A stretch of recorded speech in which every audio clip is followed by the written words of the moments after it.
Ultimamente, tudo na internet tem sido um produto. E o que antes era um espaço para as pessoas se divertirem e se soltarem, tem se tornado cada vez mais algo robotizado. E criar conteúdo na internet se tornou vender algo. Tudo é um produto comercial e cada fala é uma estratégia de marketing e cada absurdo é uma forma de se promover. E cada influenciador segue rigorosamente as 48 leis do poder. É incrível como figuras como Pablo Marçal, Virgínia Fonseca em uma CPI se torna, a roupa que ela usa é uma estratégia para responder de forma não verbal a toda a CPI, a todo aquele cenário. É uma resposta silenciosa. Então,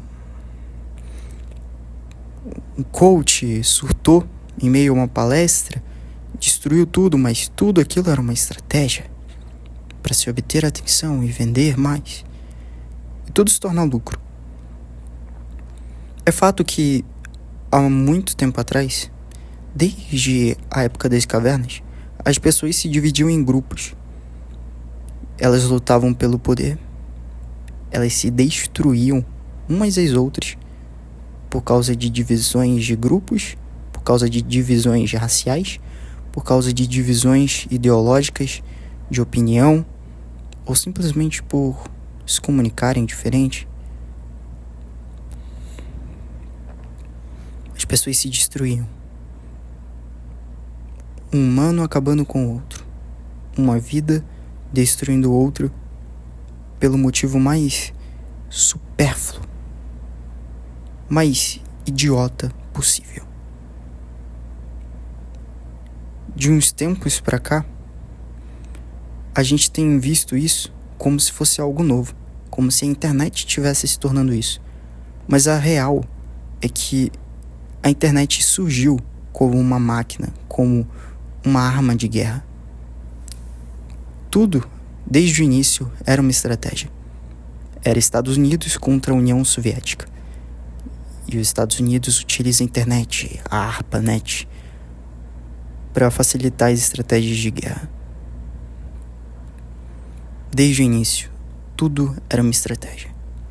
Só que por um curto período de tempo, quando surge o Orkut, MSN, Facebook, a gente acha que aquilo era internet. Mas não, a internet vem muito antes disso. E nesse surgimento do Facebook, MSN, Orkut, as pessoas começam a se sentir livres. Afinal, acabou a guerra.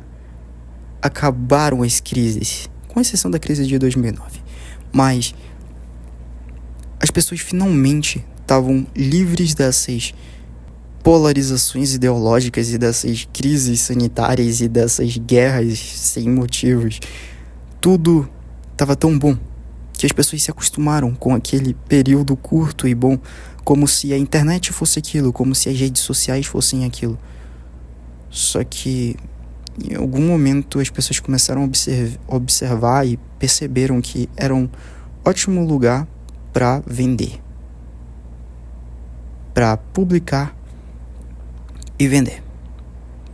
É uma avenida bem movimentada em que as pessoas estão simplesmente entregando todas as suas informações assim de graça. Que lugar incrível para vender. As pessoas não têm a mesma segurança aqui que elas têm na rua. Elas falam o que querem e elas mostram tudo da vida delas. Então, uma ótima forma de captar clientes. E aí o capitalismo, ele vai mais uma vez para as redes sociais e começa a tudo se tornar um produto. Então, antes a pessoa que era só um adolescente que gravava vídeos dentro do quarto, agora se torna um influenciador digital. Antes ele já influenciava, mas agora ele tem um cenário bonitinho, ele tem patrocinadores e ele tem filtro pro que ele vai falar, então ele não expõe 100% a sua opinião, porque até a sua opinião, que é um produto, ela tem limites, porque ela não pode interferir no outro produto, que é dos patrocinadores. Então, o que antes seria um podcast livre, agora se torna uma conversa para promover um produto. Sempre as mesmas empresas, sempre as mesmas marcas. Mas a grande questão aqui é que por um curto período de tempo, a gente foi feliz. Por um curto período de tempo, postar foto na internet não era algo tão difícil. Era simples. Você tirava uma selfie qualquer e postava. Era pra ser quem você não é na vida real. Era pra você tirar os filtros que existem na vida real.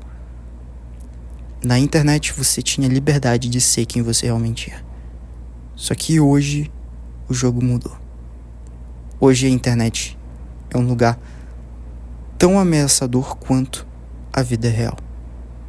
O lugar em que todos se tornam low profile, ou você posta a sua melhor foto com muito Photoshop, muita edição por IA, e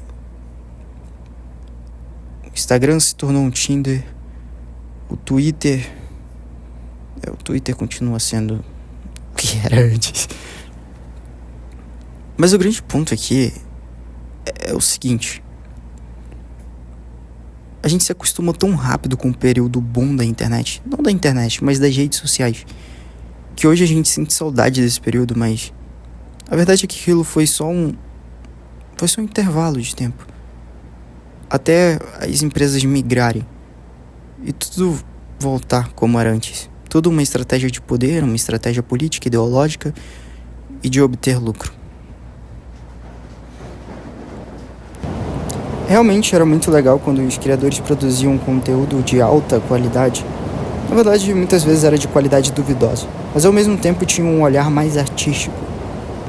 Só que depois que gravar vídeo se tornou uma profissão, gravar stories se tornou uma profissão, postar se tornou uma profissão,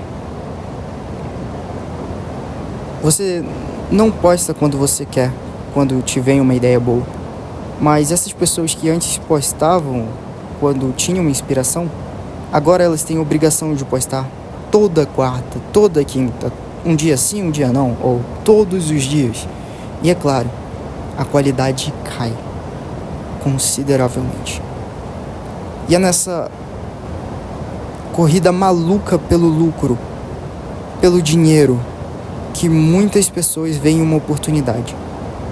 Muitas pessoas se afogam em dívidas, perdem seu tempo comprando cursos para o famoso marketing digital. Alguns tentam se tornar influenciadores, mas dá errado. Dá errado porque é muito complicado você competir em um mundo em que é você, humano, contra empresas gigantescas que lideram um influenciador. É isso mesmo. É como no mercado da música. Quando você vê um artista cantando, ele não é o dono de todo aquele capital. Na verdade, muitas vezes ele tem um salário ou só obtém uma parte do lucro. Mas quem obtém a maior parte é o empresário. O empresário é quem gerencia o negócio. O cantor, ele é só a capa do negócio. Muitas vezes ele não é nem quem escreve aquelas letras. Ele é literalmente só o cara que vai fazer um marketing aparecendo e o cara que vai carregar o nome e vai cantar. Mas quem escreve as letras é outra pessoa, quem produz o som é outra pessoa, ele só tá lá pra representar a empresa, representar um CNPJ. E o empresário lucra pra caramba em cima disso. O empresário, é claro, não vai querer meter a cara, porque se for cancelado, quem vai ser cancelado é o cantor e não o empresário. Hoje não são mais só empresários e cantores, mas empresários, agências gigantescas de publicidade e influenciadores. É difícil competir quando se tem uma equipe gigantesca para fazer um brainstorm, para postar um vídeo, uma equipe gigantesca para editar um vídeo, e aí você sozinho compete com essas pessoas. Mas existe o olhar otimista, porque em um mundo em que tudo está se tornando tão artificial, quando você simplesmente liga a câmera e é você mesmo, você já está sendo diferente, você já está quebrando um padrão. E muitas vezes o que as pessoas querem é simplesmente ser humanas. Esse foi mais um episódio do MOP. Se você curtiu, deixa o seu like. E se você quer ajudar algumas pessoas, vai no link da descrição onde tem o link para doar para o Hospital do Câncer.